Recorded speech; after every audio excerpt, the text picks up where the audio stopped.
नमस्कार, मी सानी बालाजी कर्डे, सुयश विद्यालय बार्शीची विद्यार्थिनी. आज सुप्रसिद्ध न्यूरोसर्जन म्हणजेच बार्शीचे दुसरे भगवंत म्हणून ज्यांना ओळखले जाते असे डॉक्टर अमित पडवळ सर यांची मुलाखत घेण्यासाठी आज मी या ठिकाणी उपस्थित आहे. मुलाखत म्हणजे काय, मुलाखत कोणत्या प्रकारे घेतली पाहिजे, मुलाखत का घेतली पाहिजे हे उद्दिष्ट समोर ठेवून आज आमच्या मार्गदर्शिका श्रीमती सावंत मॅडम यांनी हा उपक्रम राबवला आहे. आरोग्य, शिक्षण, समाजसेवा याविषयी चर्चा करण्यासाठी आज मी या ठिकाणी डॉक्टर अमित पडवळ सर यांची मुलाखत घेणार आहे. नमस्कार सर. सर्वप्रथम मिळवण्यासाठी तुम्हाला हार्दिक शुभेच्छा.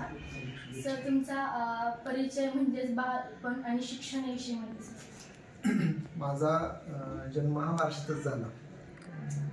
माझं बालपण, माझं शालेय शिक्षण हे बार्शीतच झालं. माझं 1ली ते 7वीपर्यंत शिक्षण हे महात्मा फुले विद्यामंदिर बार्शी येथे झालं.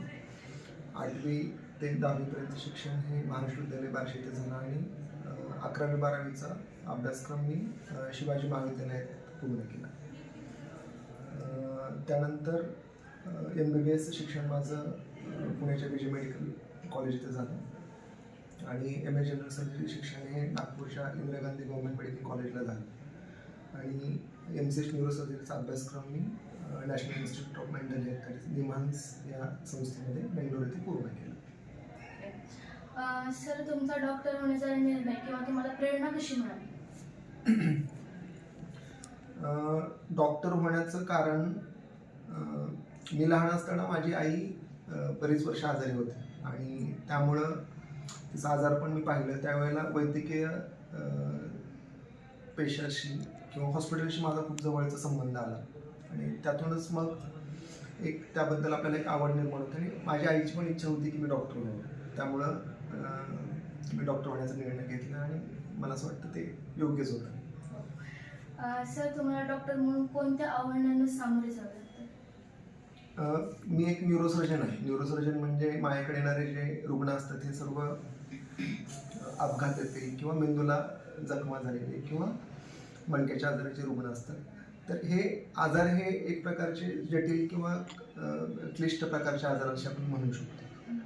त्यामुळं या पेशंट्सवर ट्रीटमेंट करणं, त्यांचे उपचार करणं हे एका दृष्टीनं आव्हानाचंच काम आहे. पण मला असं वाटतं या आव्हानापेक्षा दुसरं एक आव्हान फार मोठं आहे सध्या. हे पूर्णच अगदी वैद्यकीय पेशाला सर्वत्रच लागू होतं की पेशंटबरोबर नातेवाईकांचीही ट्रीटमेंट करायला लागते.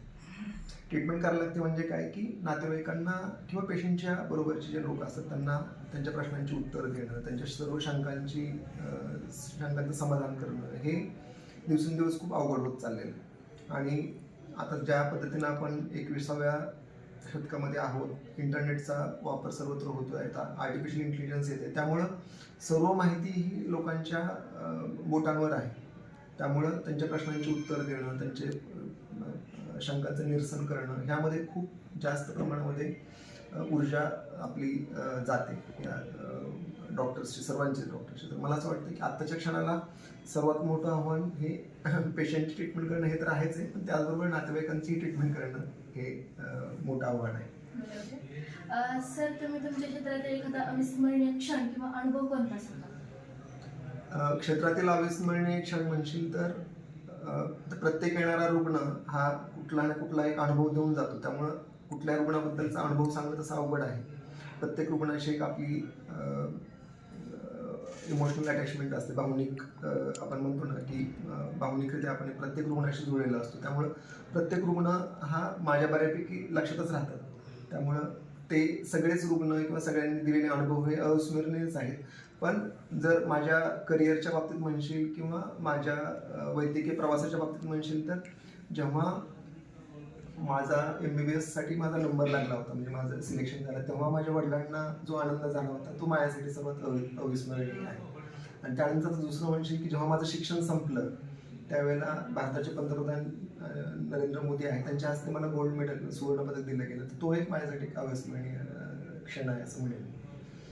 वैद्यकीय क्षेत्रात करिअर करू इच्छिणाऱ्या विद्यार्थ्यांसाठी तुम्ही काय मार्गदर्शन किंवा सल्ला पाहिजे? मी एवढंच सांगेन की वैद्यकीय क्षेत्राकडे आपण बघताना नेहमी हा विचार करतो की आपण 1-2 रोल मॉडेल डॉक्टर्सकडे बघतो आणि असं म्हणतो की नाही ह्या डॉक्टरांसारखं मला करिअर करायचं आहे किंवा मला ह्या डॉक्टरांसारखं व्हायचं आहे, बरोबर आहे की? तर हे चुकीचं आहे.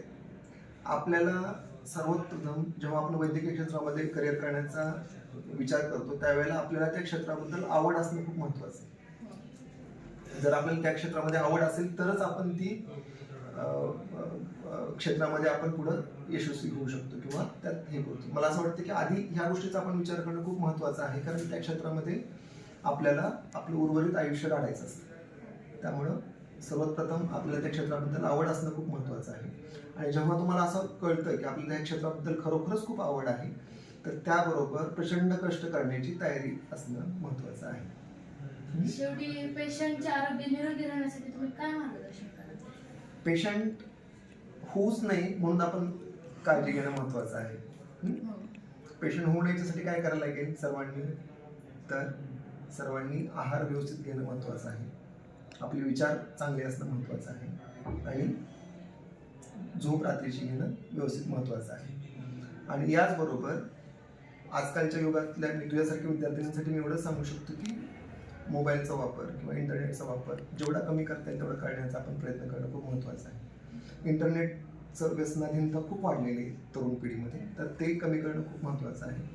आणि एक न्यूरोसर्जन म्हणून मी माझ्या पेशंट्सना म्हणण्यापेक्षा सर्व लोकांना सांगू इच्छितो की हेल्मेटचा वापर करणं आपण खूप महत्त्वाचं आहे. हेल्मेट जर लोकांनी वापरले तर कित्येक अपघात किंवा अपघातातून जाणारे बळी हे वाचू शकते. तर त्यामुळे मी असं म्हणेन की हेल्मेटबाबतची जनजागृती होणं खूप महत्त्वाचं आहे.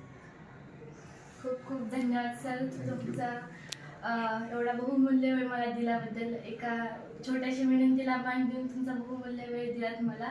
आरोग्य, शिक्षण, समाजसेवा याविषयी तुम्ही अतिशय उत्कृष्ट मार्गदर्शन आम्हाला केले आणि तुमचा हा जीवन प्रवास अतिशय उत्कृष्ट आहे, आम्हाला प्रेरणादायी आहे आणि मीही तुमच्याप्रमाणेच एक यशस्वी व्यक्ती होऊन दाखवेन. धन्यवाद सर. थँक्यू.